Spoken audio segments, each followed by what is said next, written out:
Thank you, Chair, and thank you to the witnesses for being here today to give your perspective on this.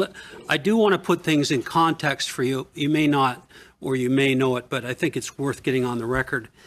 And that is when we had the top medical people of the Canadian military here, this would be our Department of National Defence. We had the Surgeon General of our DND, which Department of National Defense, Brigadier Downs, who was here and had said that he had done extensive research and had read just about everything there was about Mefloquine and the effects of Mefloquine on military people. And this is the top medical officer in our National Defense Department, but could not agree with anything you would have said today. In other words, his view was not enough evidence, not enough study, just as my colleague across the table from the medical background was saying, was trying to draw the connection between a study and the fact that it did not show any evidence of this correlation that exists, that both of you have clearly outlined to us today. So not surprisingly either, the other witnesses we have had at this committee have all drawn the same connection that you have, except our military brass. The people making the decisions within our military circles. This was the drug of first choice right up to Afghanistan. And in particular, the one that stands out in Canadian history is the effects and some of the psychological and the mental health issues that happened in Somalia and the atrocities that happened through military hands.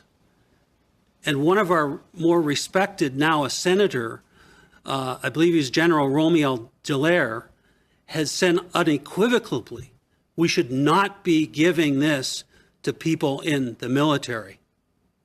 Forcefully said it, publicly.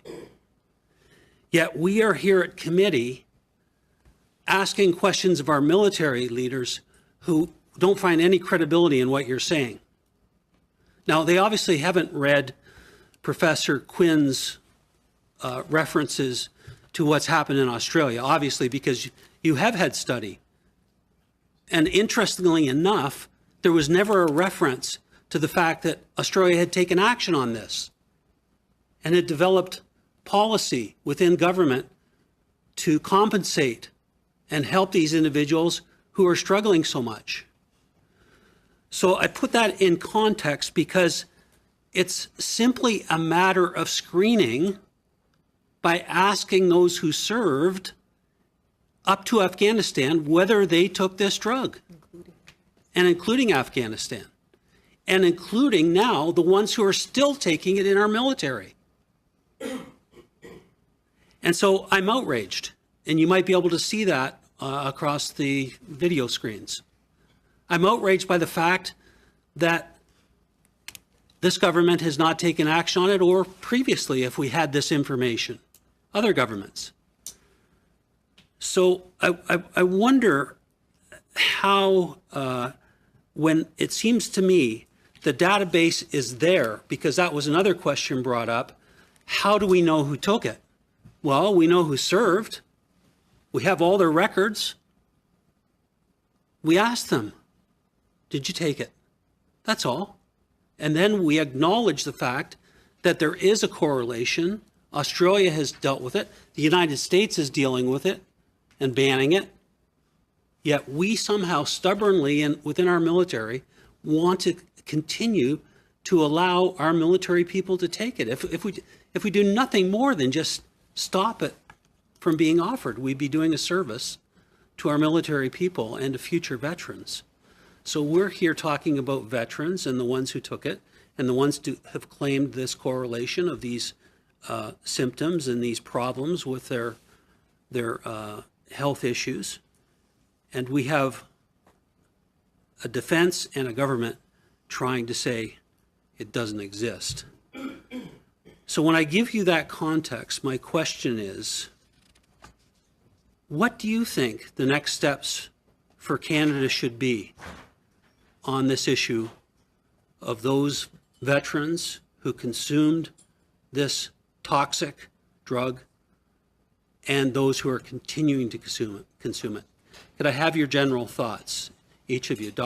Or why don't you go first, Professor Quinn, and then perhaps Dr. Seller could weigh in as well.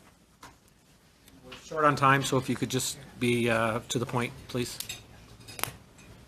Yeah, I think it's very clear that Mefloquine is fundamentally unsuitable for use in military populations for many reasons. The immediate discontinuation of all use of Mefloquine across the board should be your first step. Acknowledgement of those who have taken the drug and been affected by it should be the second, and implementation of a clear treatment and screening program should be the third. Thank you. Dr. Sellers, if you want to add to that quickly. Yeah, no, I know you've characterized this as being a uniquely military problem, but it's actually not uniquely a military problem. This is a problem with a drug that has toxicity, and it's been observed in many populations. You know, whatever you decide to do, I would urge that it be a process that involves independent medical assessment and management and clinical pharmacology input, because that's the way we would manage any public health issue with a drug that was causing toxicity of this type. Thank you. Mr. Chin?